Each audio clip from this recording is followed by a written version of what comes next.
So, ngayon February 14, gagawin natin ngayon ay gagawa tayo ng piso Wi-Fi. Siyempre, kailangan natin ng mga parts para natin ma-build yung piso. Ito yung custom board, kasali na itong LAN module at saka itong Node MCU ay nabili ko siya ng 900 lahat. NIC custom board. At pangalawa, itong queen lead frame. Siyempre, yung queen slot natin. Universal queen slot, Allen. At itong ating Microtech. Ayan. So, gamitin natin Microtech ay itong hex. So, ang loob ng Microtech ay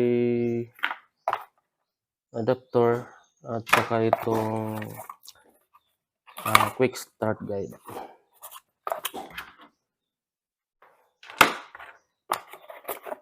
So, bago natin i-config si Microtech ay kailangan din nating ilagay muna yung mga parts dito sa ating natin gagamitin is itong compass.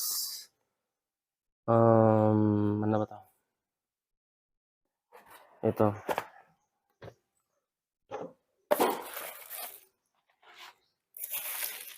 Nakalimutan ko yung model nito. Compass CF E314N version 2. So, itong antenna na to is directional antenna. Siguro abot to ng mga 250 meters yung layo ng range. So, ngayon dahil February 14 ngayon, magbibigay tayo ng libre na script. Para yung mga baguhan ay directional lang import pala.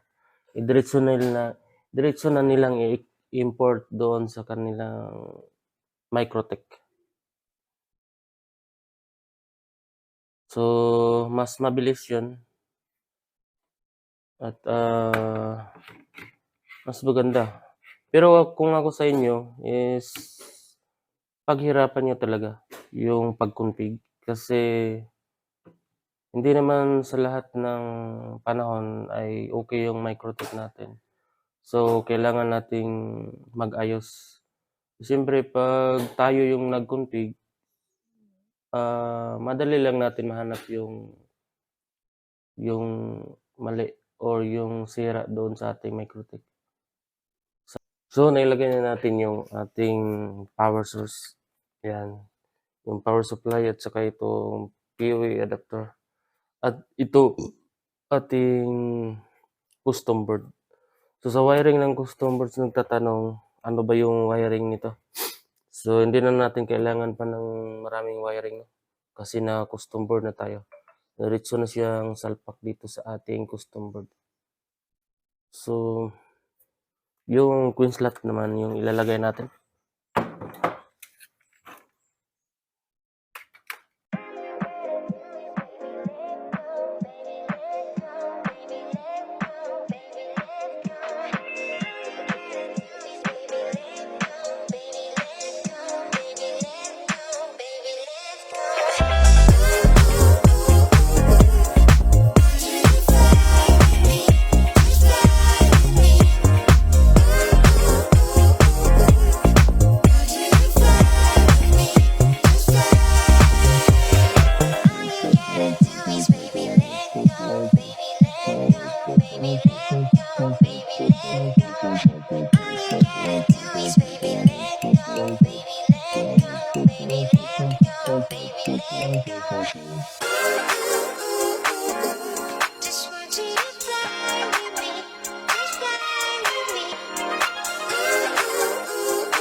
go, baby, let go. Just want you to fly with me, just fly with me. Just want you to fly with me, just fly.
Tapos na natin mailagay yung ating cord papuntang Microtech. Ayan. Inailagay natin siya dito sa may blue. So, meron naman ditong ground at saka 12 volts. So, pwede siya. 12 volts naman yung output nito.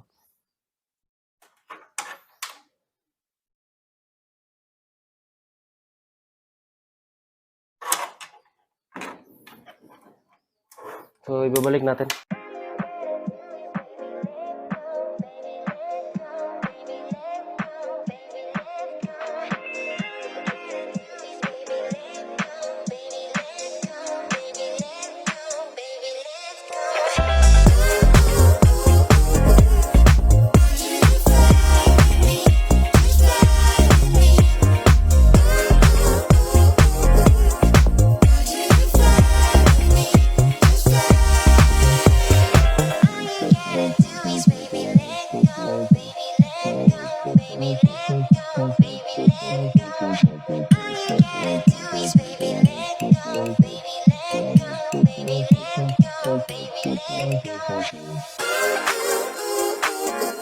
Just want you to fly with me, just fly with me. Just want you to fly with me, just fly.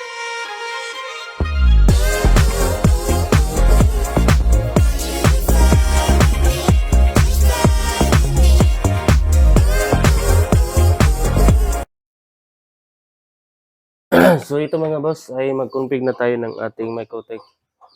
At so, yung backup nito is ilalagay ko sa description ng ating video. Tapos, i-restore nyo lang doon sa inyong Microtech. Pero, ang gagawin nyo, sundan nyo itong video na to dahil yung password ng ating pag-extract doon sa ating ibibigay na script ay doon ko ilalagay or ipa-plus isa-isa yung mga password doon sa ating screen. So, dapat nyo itong masundan para makuha nyo yung password sa ating script. So, tara. So, una natin gagawin mga boss ay kailangan mo nating i-plus itong node. Para ma-plus natin siya, kailangan mo natin mag-download ng file. So, meron akong na-download dito. Ayan.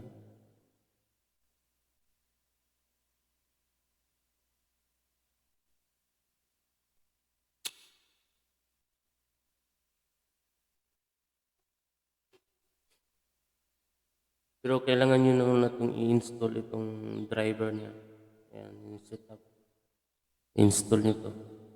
Tapos pagkatapos niyong ma-install ay punta tayo dito sa may firmware niya, yung bin file, ito. Then release. Sa LANbase tayo guys, no? LANbase. Then dito sa may ESP8622. Ayan. So yung gamit natin na node ay 8266. So open natin yung node blaster.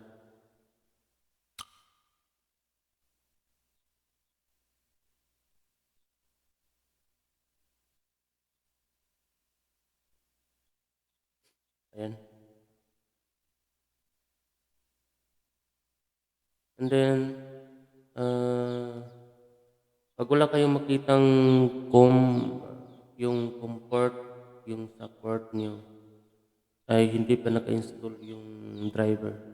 So, dapat makita kayo ditong sa akin, com3. So,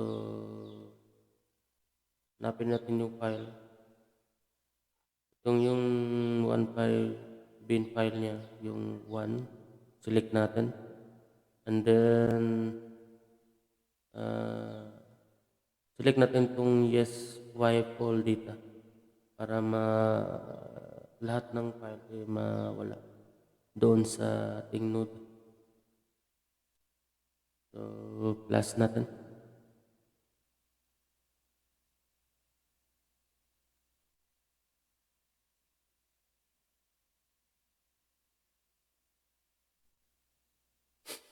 So, ayan.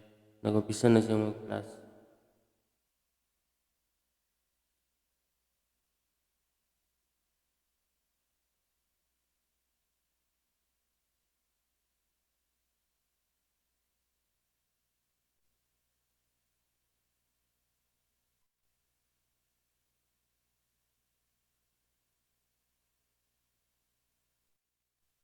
Ayan, tapos na. At saka yung isa naman, yung bin file 2. Tapos dito sa may erase plus, dapat inuna natin. Tapos dito sa may offset address, yung 0, lagyan natin ng 2. Okay. Then, plus natin. Yung pinalitan ko ng 2, yung kasunod ng x, 0, x, then 2. Yun ang palitan nyo ng 2.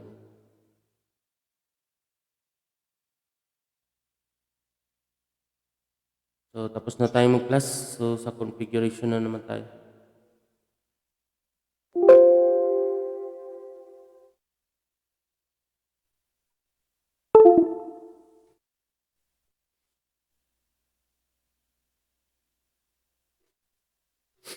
So, sa mic tick nyo, ay saksak nyo.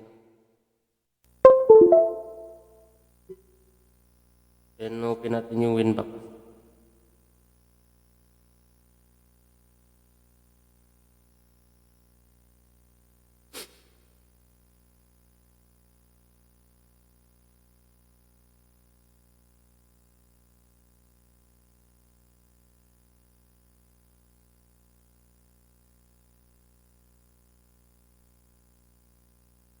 So, yan.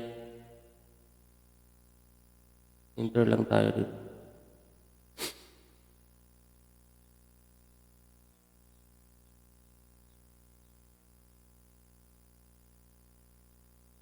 So, dito mga boss, dapat i-reset nyo muna to.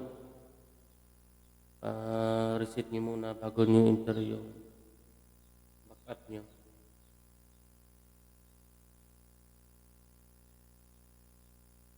Punta kayo dito sa settings, din hanapin nyo yung reset configuration. Ayan. Tapos i-check nyo tong no default config. Tapos reset.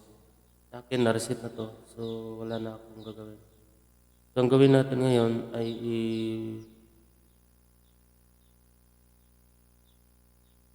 i-restore na or i-import natin yung file para mas mabilis.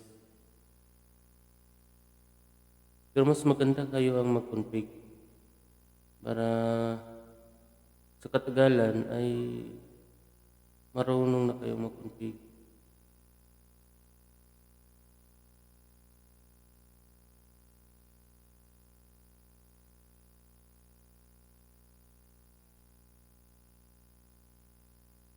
Hex tayo. Sa hex to ha.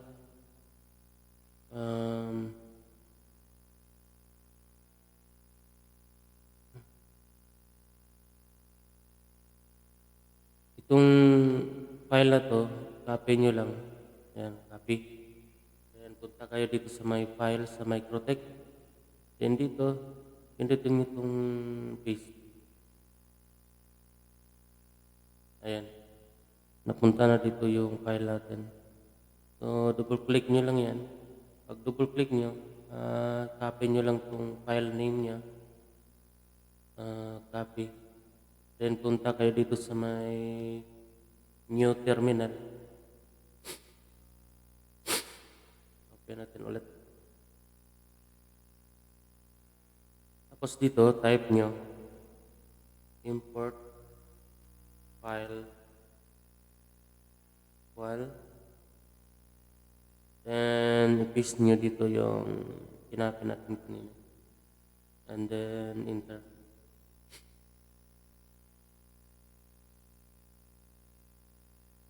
So ayan, nagiging successful yung ating pag-load ng file. So titingnan natin kung naka-load na ba. Sa ating bridge, ayan, may bridge hotspot na tayo. So dito mga bossing ay kung paano tayo mag-bind ng ating node. So dito double click nyo lang. So halimbawa ito yung ating MAC address doon sa ating node. So nakita nyo naman mali yung IP address niya. So papalitan natin. 253 kasi yung nakalagay. So double click nyo lang. Then copy. Pagka copy nyo dyan ay palitan nyo ito ng 5. Ayan. Then ito i-copy nyo itong IP address niya, MAC address. And then apply. Ayan. So pindutin nyo lang yung reset button ni node para mabind siya. Wala pa. Ayan. Na ano na siya. Then dito naman sa may server hotspot nyo, sa IP binding, dito is papalitan nyo itong MAC address. Ayan. Para magkapareho sila ng MAC address dito sa may DHCP server. Palitan nyo lang. And then apply. Ayan. Then sunod natin gagawin ay punta tayo sa ating browser and then type natin then .0.0.5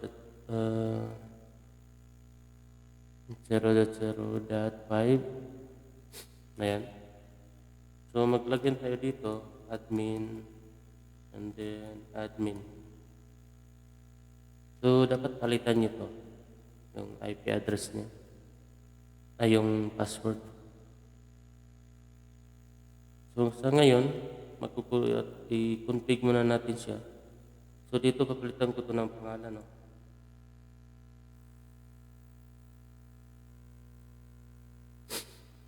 So dito is static. And then sa local address, 10.0.0.5, subnet, yung IP address gateway, yung DNS server, dito palitan nyo ito ng 10.0.0.1. Ito yung mga sa ating Microtech. Admin lang. Yan, admin. Then yung password nyo, Kayo lang nakakaalam sa password niyo doon sa MyClick sa pag-login.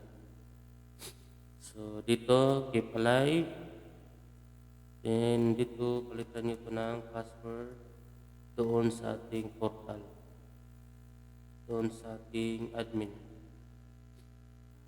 Sa operator, kayo nang bahala.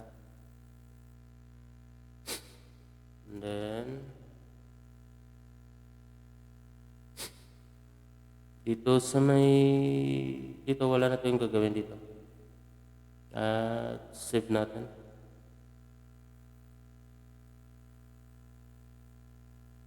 Pagka save natin yan, restart lang natin.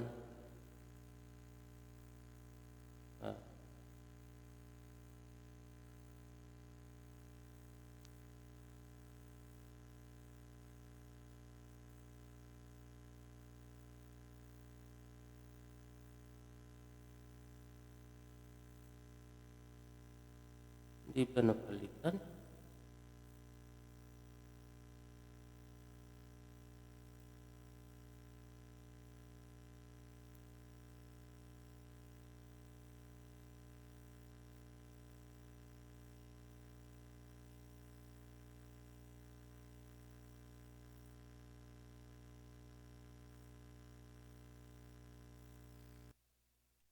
So dito mga boss, login tayo ulit.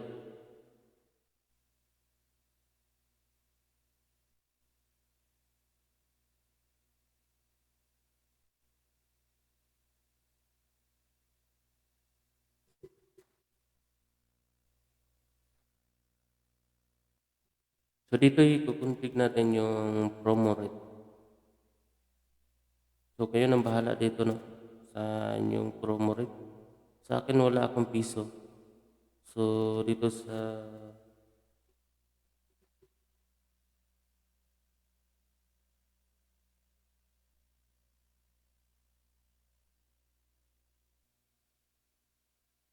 So dito, validity niya is 1 day. And then itong sa ating hotspot profile, ayan, user profile natin. Ito, ayan, kopyahin nyo lang to. Copy. Then, paste natin dito. Yan. And dito naman sa aking so lahat ng yan is lagyan nyo ng profile nyo. Ayan.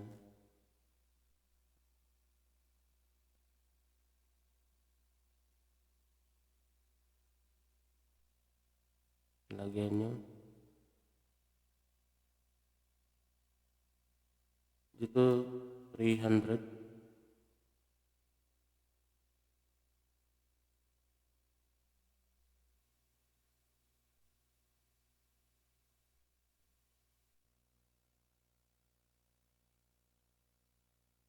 To 88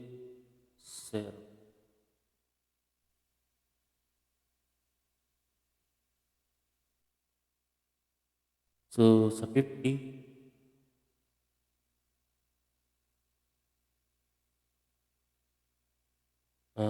gawin ko tong 20. 20, ang ginawa ko ay gawin ko siyang 12 hours.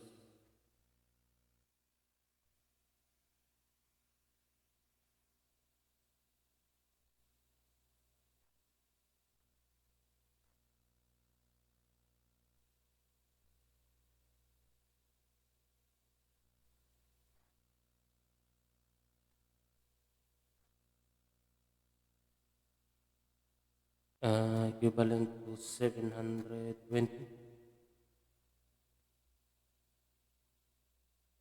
Ayan. So save natin.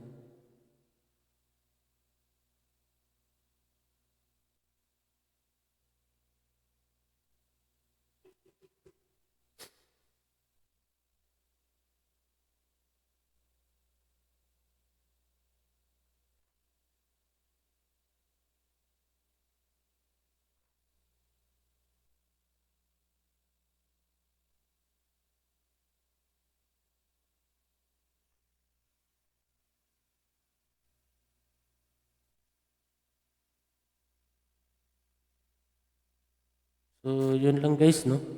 At yung script nga pala nito ay ilalagay ko lang dun sa description ng ating video. And then, pati itong portal natin. Yun nga lang, sundan nyo lang itong video dahil mayroon itong password na kailangan nyo doon sa pag-extract ng ating file. So, hanggang dito lang mga boss. At maraming salamat.